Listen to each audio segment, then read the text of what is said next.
The International Public Library Board will now hear the case from the Ronald Reagan High School PTA. Good evening, ladies. What is your case today? Hello, we are here to save these children's books from getting banned. Interesting. Care to elaborate? Yes, these books have been challenged due to dark themes of loss and child rebellion. But they should be saved for their universal theme of love.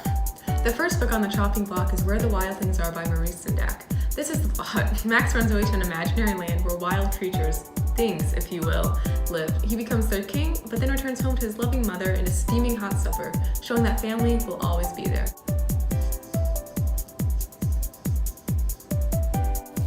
The next book is Sylvester and the Magic Pebble, written by William Stagg.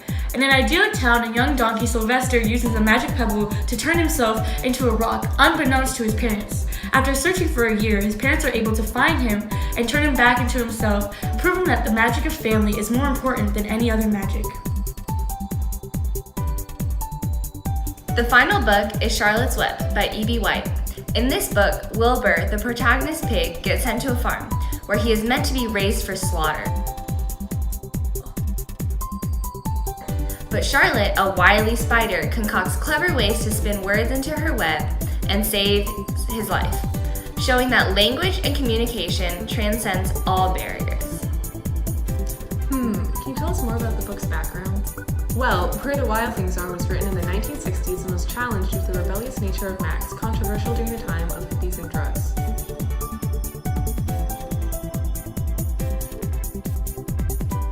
Sylvester and the Magic Pebble was challenged simply due to the depiction of policemen as pigs.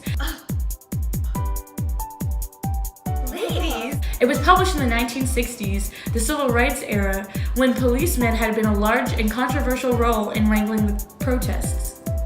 Also published in the 1950s during the civil rights movement, Charlotte's Web was challenged because of a rather gruesome death scene of the spider and because of supposedly blasphemous talking animals.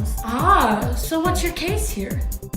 The reason why we think all these books should be saved is the universal message of love that triumphs over these minor details. The focus of family values in the first two books and loss in the second and third books are important lessons that should not be avoided or tiptoed around when dealing with children.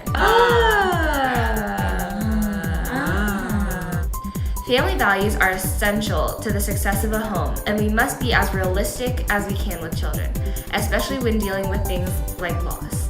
The earlier children are exposed to subjects such as loss, the more prepared they are to tackle them in the future. Thank you, ladies. We will review your case.